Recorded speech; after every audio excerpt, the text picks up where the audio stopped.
get going. All right. Well, thanks so much for coming. Thanks for joining me here on my talk around the 0 day, something I'm really passionate about. And the journey to this talk actually started about a year and a half ago at a conference similar to this one. I think it was in Southern California. And one of the speakers was talking about 0 days, and he was throwing up some numbers that really didn't make sense, or they sounded unbelievable. So I started researching, and I ran into this really interesting study by the Rand Corporation. It's called 0 Days, Thousands of Nights. And it's about 135 pages. So that's what we're going to go through right now with you. No, just kidding. So as a nerd, I did read all those 135 pages. And what we're going to go through in the remaining 19 minutes is going to be the summary of that fascinating study.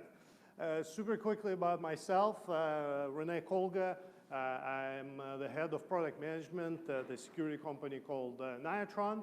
We work in the EDR space, taking EDR to the next level. But this talk obviously not about myself, not about Nyotron, but about 0 days. So let's jump right in. And we only have 20 minutes, so we're going to make it quick. So this is what we're going to talk about. Just some basics first, the types of 0 days, the cost, the time to develop, and then the two most fascinating areas is the lifespan, the kind of the usable lifespan of a 0 day, and then the topic that was discussed in the press quite extensively: do you stockpile 0 days or do you disclose them? And we'll debate about that a little bit, and then we'll wrap up with ways to defend against vulnerabilities and 0 days. All right. So what do all of these have in common? The Operation Aurora that targeted Google, obviously the Stuxnet that targeted Iranian nuclear enrichment, and then the WannaCry that affected hundreds of thousands of systems in about 150 countries. Well, obviously the answer is in the title itself, so they all leveraged 0 days to one extent or another. So let's start with the basics. So what is a vulnerability? What is an exploit? Probably a little bit hard to see, but obviously vulnerability is some kind of weakness or a bug, for example, in software that may give an attacker a door to exploit and get into a system or an environment. And then the exploit itself is that code that leverages this vulnerability to infect or take control of a system like a computer without any user's consent, or in most cases the knowledge of you taking control over that system, right?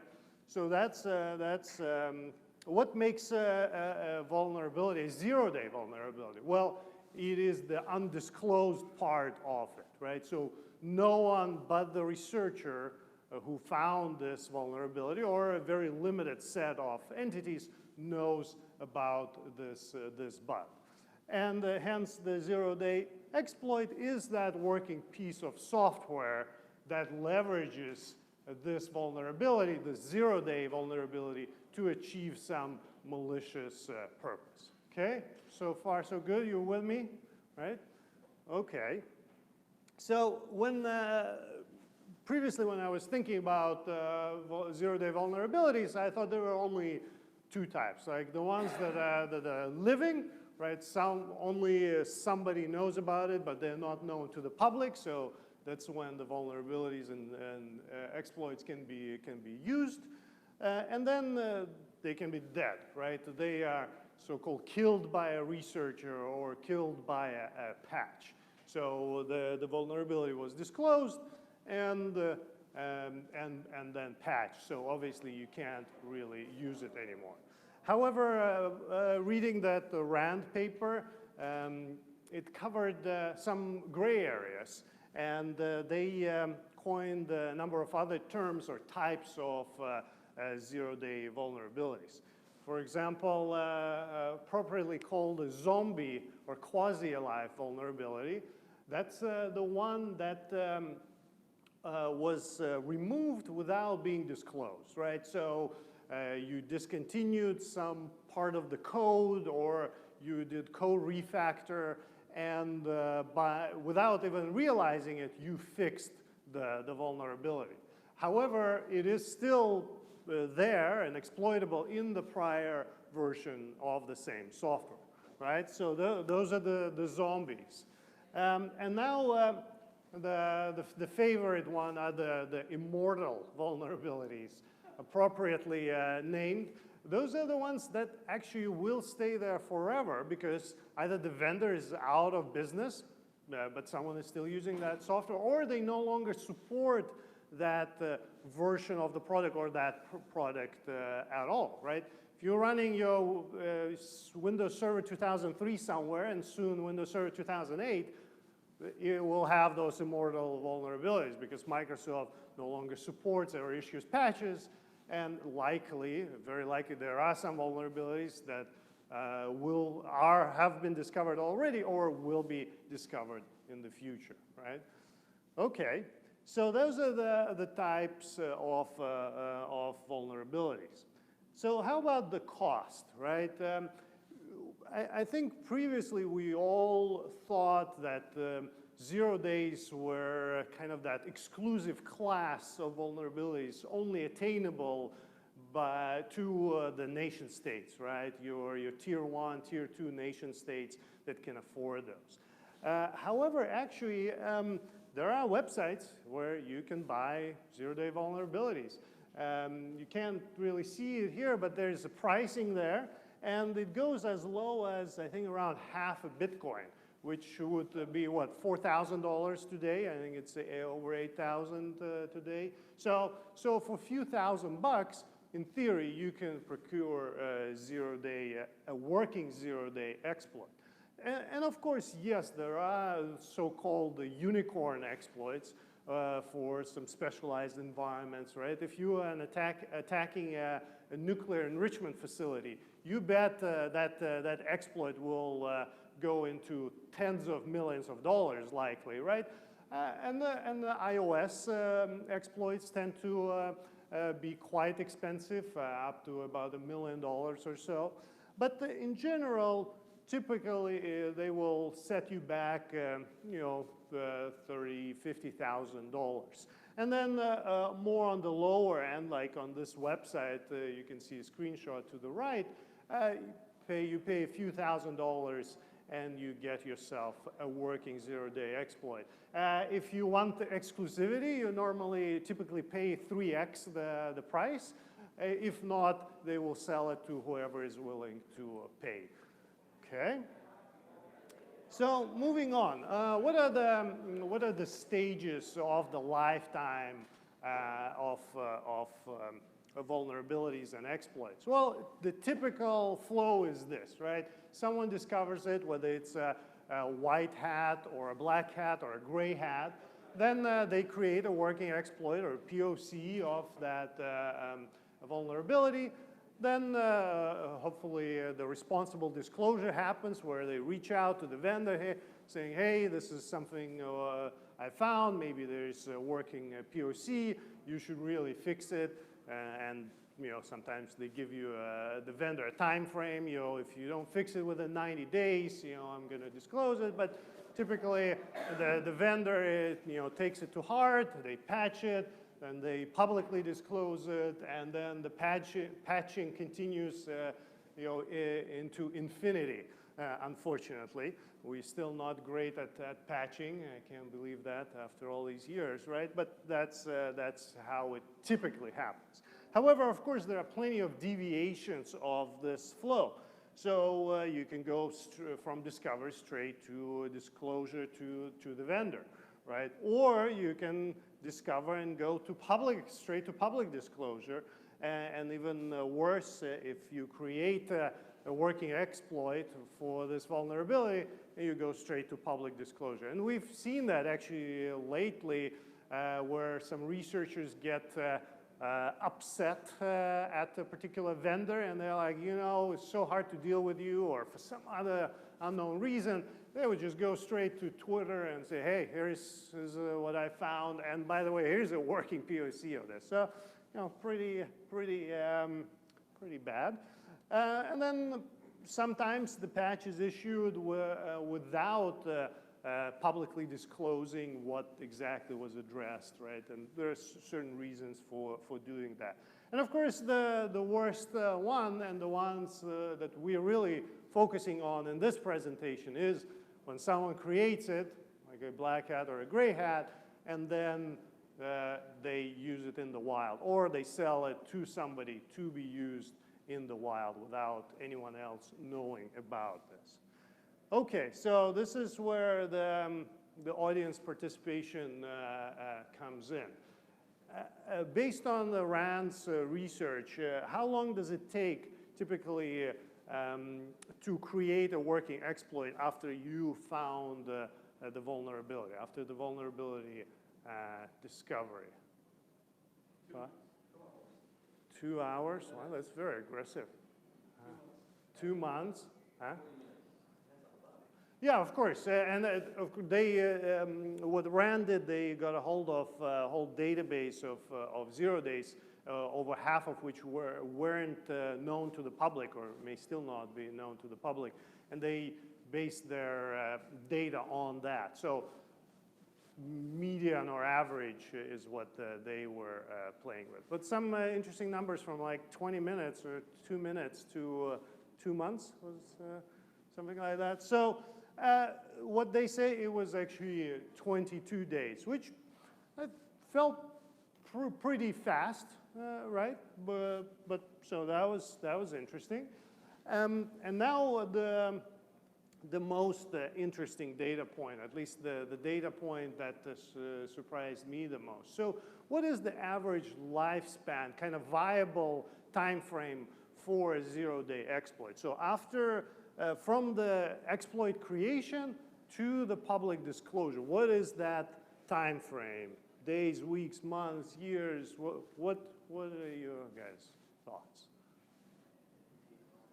10 hours? Few days? Months? Huh? Decades.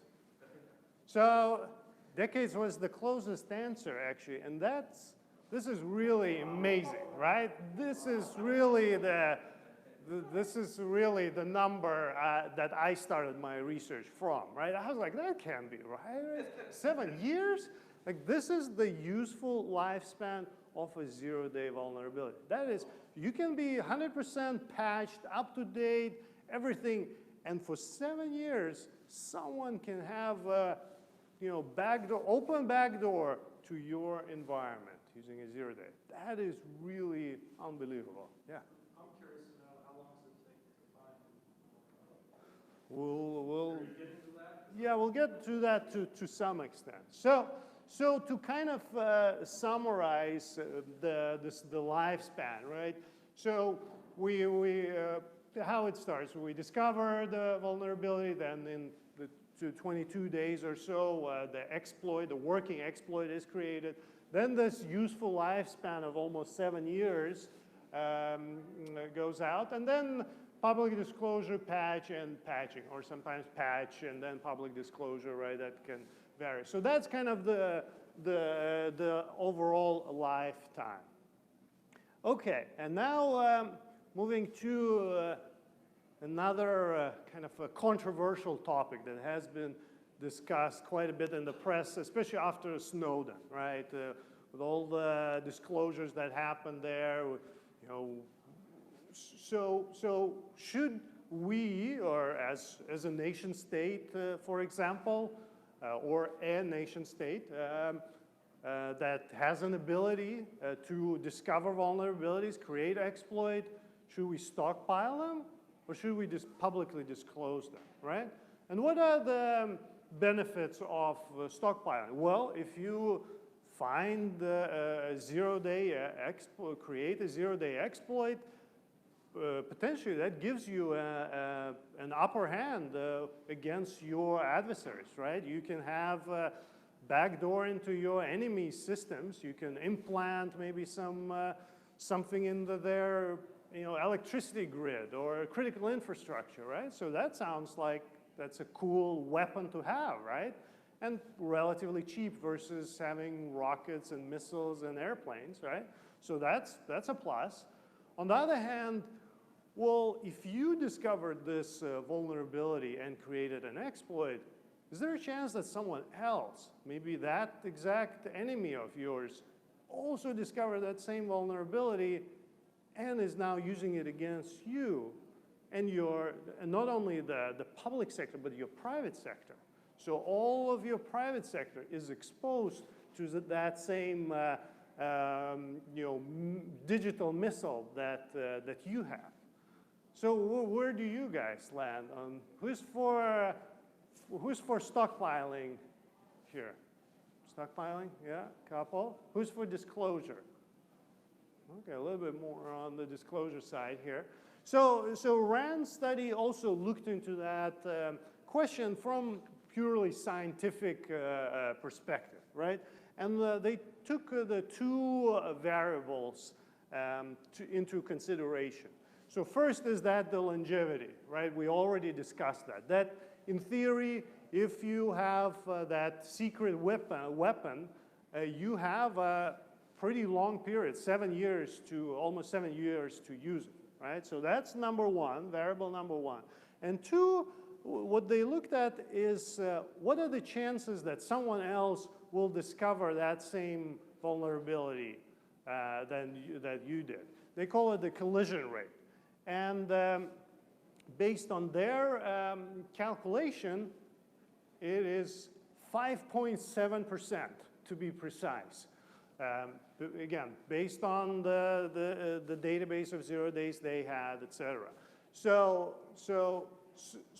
based on those two things, right, the relative pretty long time frame that you can use the 0 day and a relatively low collision rate, around 6%, that there's a chance per year, I believe, that someone else will discover it.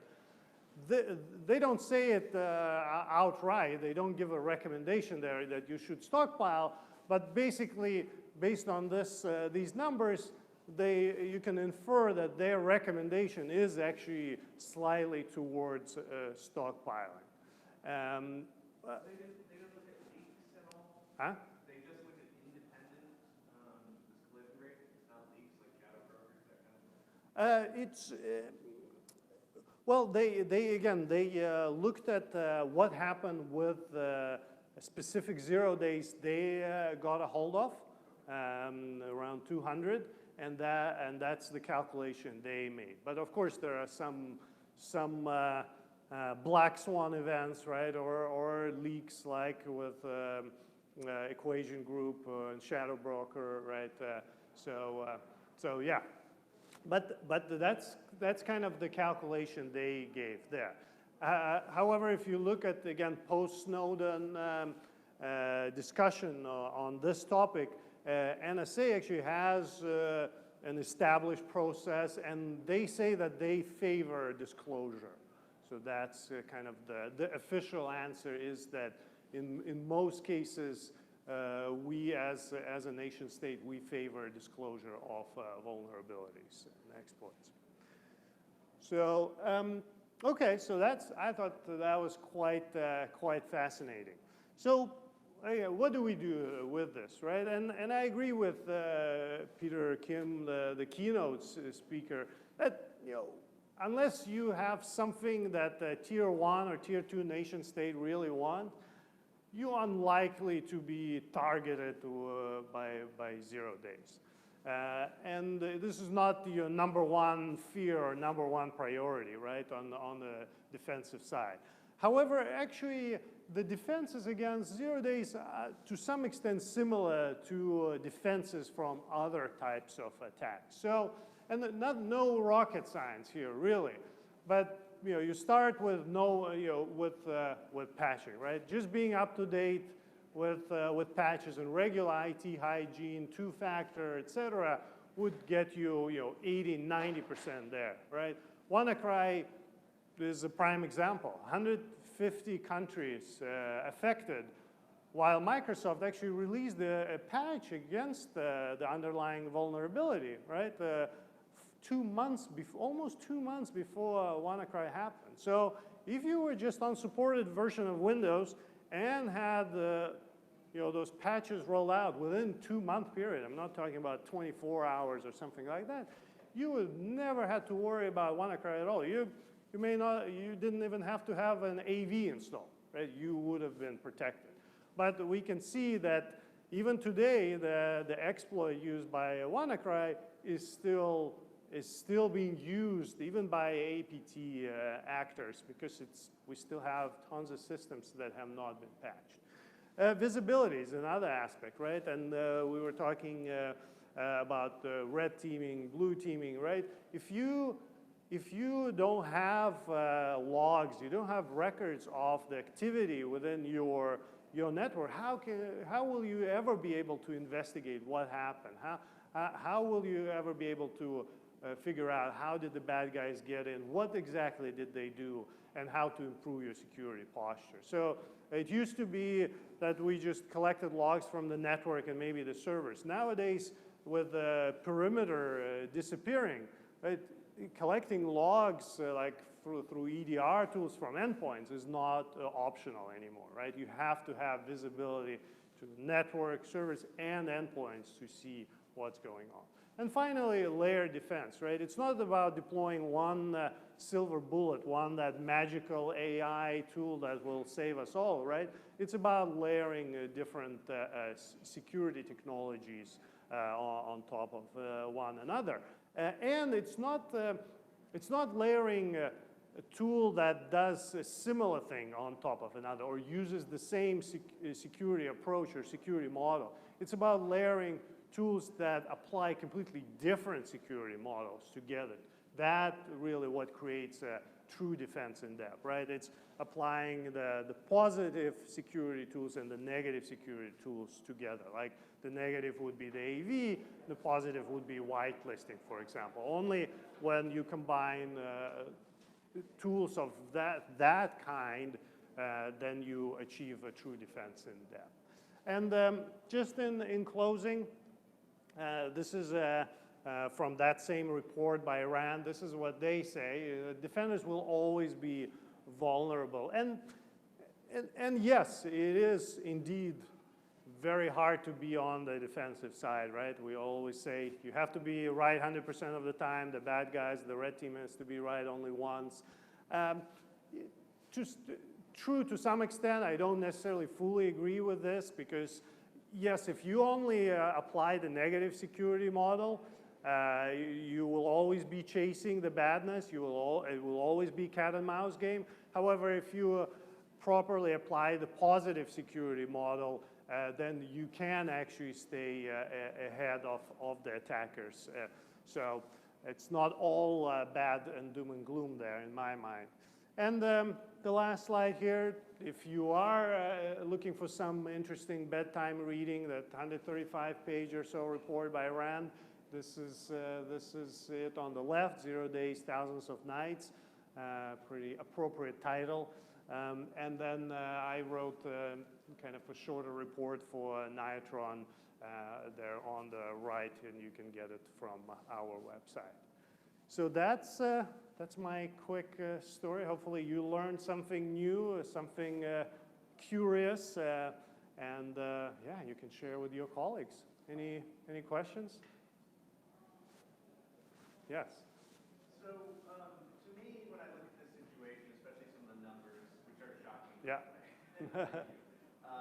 It seems to me that there's a bottleneck, right, with the way software used to be done and the way the collaboration used to be done, source code, and so on, where some of these big leaps, like Vault 7 stuff, Yeah.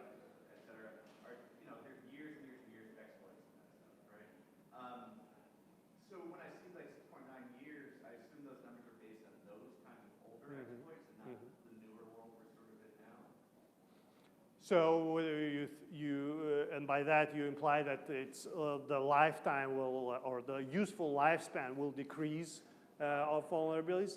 Yeah, I think that there is, to some extent, there is truth in that. We see everything seem to be accelerating, whether it's a software development life cycle with continuous integration, continuous deployment, cloud, et cetera, and seem to be the leaks are also happening more frequently. So I tend to agree that probably that lifespan will decrease, but I don't know if it's going to go from 7 down to 1 day, right? I unfortunately doubt that. So, but yeah, there is definitely a chance for that. I agree. That average will be skewed substantially when some zero days are from 34-year applications. I have a question with regards to disclosing versus stockpiling. What's the most sensible thing to do with an application that has a zero-day exploit, but it's not being developed anymore, it's not being supported anymore? The big question to me is, do you stop using the tool to avoid the exploit, or what do you do? Like, release it and have... Yeah, that's, I mean, I keep hearing customers say, well, we still have that server 2003 sitting there under the table somewhere, right? And we can't move away from it because we have some crazy legacy tool that doesn't support anything else. So, well, and that's the reality, right? We know that does happen, right? And the sensible things to do, obviously, isolation, right? Hardening and things like that, and there are plenty of tools for that out there. So it is the reality. We all know that, and we just need to mitigate against it. So isolate it, put it on the dedicated VLAN, harden the OS as much as possible. There are hardening tools, whitelisting tools, etc. that I would use there. But yeah, ideally you want to either you pressure the vendor to support and threaten to leave them. But if the vendor is no longer there even, then you better find somebody else or develop it in-house. But yeah. Cool. Well, thanks so much for coming, guys. Appreciate it.